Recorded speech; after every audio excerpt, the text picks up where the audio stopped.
तो बच्चे जो क्वेश्चन अभी अभी एक वीडियो में आपको करवाया है उसी के जैसा एक क्वेश्चन हो रहा है, तो इसको फटाफट से देख रहे हैं।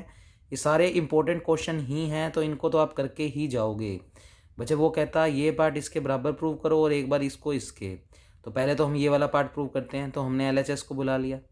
बच्चे LHS को बुलाएंगे तो ये भी एक्स का फंक्शन, इनके भी ब्रैकेट में एक्चुअल में एक्स है, तो ये भी एक्स का फंक्शन, ये भी एक्स का function. First into second into third लगेगा।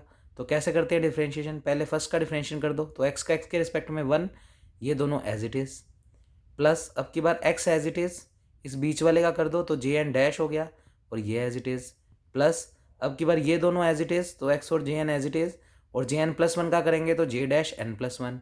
तो ये कुल मिलाकर हमने LHS को बुलाकर उसका डेरिवेटिव कर दिया, इसको मार्क कर दिया इक्वेशन नंबर 1। बच्चे इसके बाद क्या कैलकुलेशन करेंगे, तो ध्यान से देखें। अब हमें वैल्यू चाहिए, एक तो जे एन की डैश की, एक J N N plus one dash की।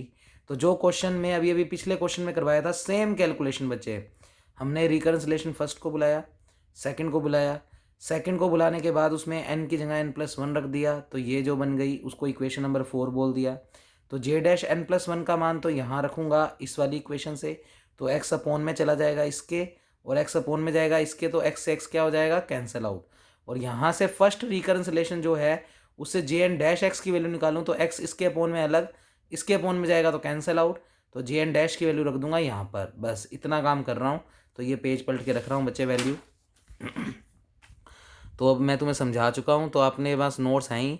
तो बच्चे पहला स्टेप एज इट इज़, दूसरे में n तो चल ही रहा था और जे एन दूसरे स्टेप में हमने जे एन डैश का मान पूरा का पूरा रख दिया और साथ में जे एन प्लस वन चल रहा है, प्लस थर्ड स्टेप में जे एन और बच्चे उस जे डैश एन प्लस वन का मान हमने रख दिया एज इट इज़।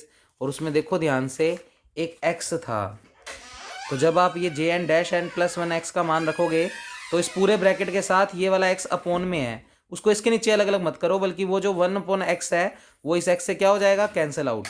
ऐसे ये वाले x में भी जब जे एन डैश एक्स का मान रखोगे तुम, तो ये x इस पूरे के साथ ब्रैकेट में 1/x होगा और उस x से वो 1/x क्या हो जाएगा, कैंसिल आउट।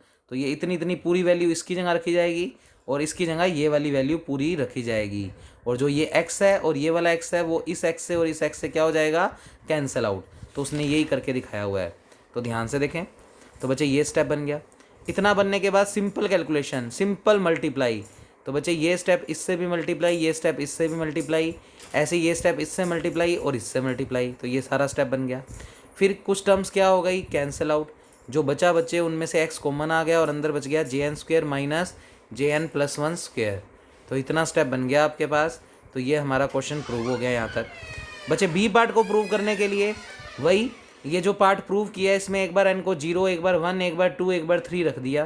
तो बच्चे जब आप इसमें n को 0 रखेंगे तो देखें ध्यान से, J0 J1, और इधर भी n को 0 रखेंगे तो J0 square minus J1 square. ऐसे ही n को जब 1 रखेंगे तो x J1 J2, और यहाँ पर 1 रखेंगे तो J1 square minus J2 square. तो ये सारे स्टेप बनते जाएंगे। ये करते करते करते करते ऐसे n2 के लिए 3 के लिए रख दोगे। इनको क्रम से इक्वेशन दे दी 6, 7, 8, 9। अब बच्चे 6 को मैं मल्टीप्लाई कर रहा हूँ 1 से, 7 को कर रहा हूँ 3 से, 8 को कर रहा हूँ 5 से, यानी ओड नंबर से। तो मैं यहीं लिख देता हूँ, 6 को मैं 1 से मल्टीप्लाई, इसको मैं 3 से मल्टीप्लाई, इसको 5 से, इसको 7 से, और ऐसे मल्टीप्लाई करके जोड़ रहा हूँ। तो इसको 1 से किया तो इसमें तो कोई इफेक्ट आएगा नहीं, इस पर भी कोई इफेक्ट नहीं आएगा।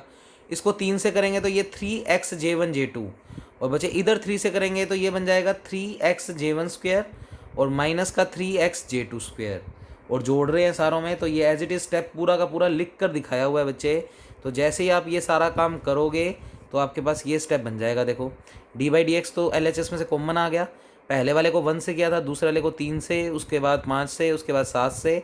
RHS में अगर आपको ध्यान से दिखाऊं तो x सभी में से क्या आ गया, कॉमन। इसको 1 से किया तो ये तो पूरा स्टेप एज इट इज़। इसको 3 से किया तो 3J1 square minus 3J2 square. तो देखो 3J1 square minus 3J2 square. अगले वाले को 5 से किया, उससे अगले को 7 से, और x पूरे में से क्या आ गया, कॉमन। अच्छा, इसमें ऊपर भी x कॉमन आ रहा है, तो हमने इस टर्म में से भी x को क्या ले लिया, कॉमन। तो अंदर ये कुछ बच गया, बराबर में ये वाला पूरा स्टेप, और इसको थोड़ा सिंप्लीफाई कर लिया।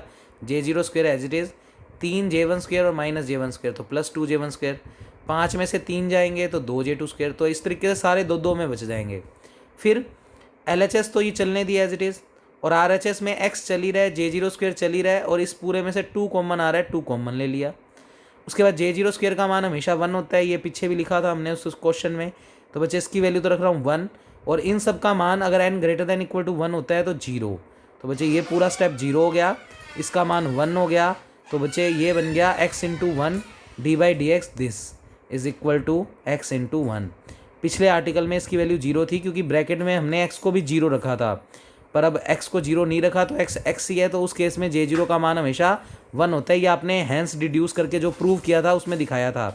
तो बच्चे इस करके आपका J0 का मान कितना हो गया 1, J02 का मान 1। इतना करने के बाद बच्चे ये d/dx बराबर x चल ही रहा है, इसका इंटीग्रेशन कर देंगे तो ये d/dx ख़त्म हो जाएगा और x का इंटीग्रेशन x² और प्लस कुछ ना कुछ कांस्टेंट। बस अब हमें c की वैल्यू निकालनी है। बच्चे c की वैल्यू निकालने के लिए क्या किया हमने, पूरे स्टेप में इनिशियल कंडीशन, जब भी इनिशियल कंडीशन लूँगा इस पूरी बुक में तो मैं x को 0 रख दूँगा। तो बच्चे सभी के ब्रैकेट में एक्चुअल में x चल रहा है तो सारों को 0 रख दिया। तो बच्चे 0 रखते ही ये सारे स्टेप दिखाते हैं आपको भी क्या बनते हैं। तो यहाँ पर x को 0 रखेंगे तो ये स्टेप 0 हो जाएगा। वो कह रहा है x बराबर 0 रखने पर, क्योंकि आपको लिखवाया था मैंने n greater than equal to 1 पे ये सारे स्टेप क्या हो जाएंगे 0। तो ये सारे स्टेप 0, तो x को भी 0 रख दिया, x को भी 0 रख दिया, तो c का मान आ गया 0। वो c का मान 0 रख दिया तो ये चीज़ इक्वल टू x²/2। इतना करने के बाद एक x से एक x कैंसिल आउट हो गया। तो finally this step is equal to एक x बचा है और 2 को उधर भेज दिया तो 2 टाइम्स ये ब्रैकेट, ये किसका मान आ गया x का। यही हमें प्रूव करना था। तो बच्चे इतना काम आज की वीडियो में करेंगे और जो एक्सपेंशन दिखाया था वो आप देख लो, वो पढ़कर आना कल। तो कल मोस्ट इंपॉर्टेंट आर्टिकल करेंगे 20 मार्क्स का। Okay, thank you class.